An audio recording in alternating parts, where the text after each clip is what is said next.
সাম্প্রতিক সংঘর্ষে ইসরায়েলের বিরুদ্ধে উল্লেখযোগ্য বিজয় অর্জন করেছে হামাস। খোদ ইসরায়েলি মিডিয়াই জানিয়েছে এই কথা। বিভিন্ন ইসরায়েলি মিডিয়া নির্দ্বিধায় বলছে, গাজা জুড়ে একাধিক ফ্রন্টে ইসরায়েলের বিরুদ্ধে বিজয় নিশ্চিত করেছে হামাস। সিভিল প্রেসের প্রতিবেদন অনুযায়ী গাজায় সামরিক ও রাজনৈতিক উভয় দিক থেকেই সফলভাবে বিজয়ী হয়েছে হামাস। সেই সাথে বিশ্ব জনমতের উল্লেখযোগ্য সমর্থনও অর্জন করেছে তারা। 7 মাস তীব্র যুদ্ধের পর গাজা ও লেবানন সীমান্তের ফলাফল বলছে, হামাস তার শ্রেষ্ঠত্ব প্রদর্শন করতে পেরেছে। বিশেষ করে আন্তর্জাতিক সম্প্রদায়ের চোখে বিশেষ জায়গা করে নিয়েছে তারা। ইসরায়েলের বিভিন্ন প্রতিবেদনে বলা হয়েছে, গাজার বিভিন্ন অঞ্চল থেকে ইসরায়েলি বাহিনী প্রত্যাহার করে নেওয়াটা যুদ্ধের ময়দান থেকে তাদের পিছু হটা ও নিয়ন্ত্রণ হারানোরই ইঙ্গিত দেয়। গাজার সাবেক কমান্ডাররা সেনাদের অনুভূতিকে প্রতিধ্বনিত করে বলেছে, গাজায় ইসরায়েলি সেনাদের অবস্থা ফাঁদে আটকানো ঘুঘুর মতো। আর এতে স্পষ্ট বোঝা যায় যে আমরা আমাদের ঘোষিত উদ্দেশ্যগুলো অর্জন করতে পারব না।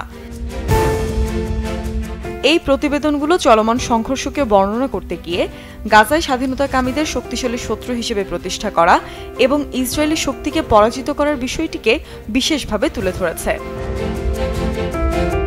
এদিকে বৃহস্পতিবার ইসরায়েলি রিজার্ভ সেনাবাহিনীর মেজর জেনারেল ইৎসাহাক ব্রিক বলেছে, গাজায় বর্তমান যুদ্ধ হচ্ছে একটি সর্বনাশা যুদ্ধ।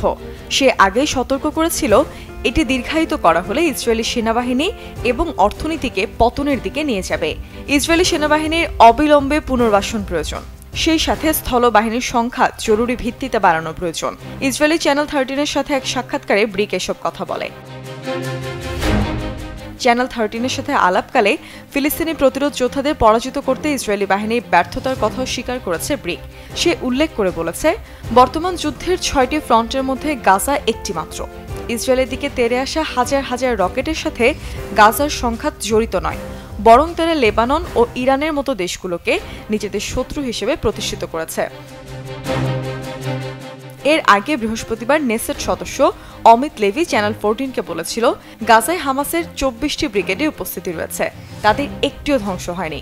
প্রতিরোধের শক্ত অবস্থান ছাড়াও ইসলামী জিহাদ আন্দোলনের মতো অনেক রয়ে গেছে। অথচ ইসরায়েলি সরকার আমাদেরকে মিথ্যা বলেছে যে তাদের সম্পূর্ণভাবে নির্মূল করা হয়েছে।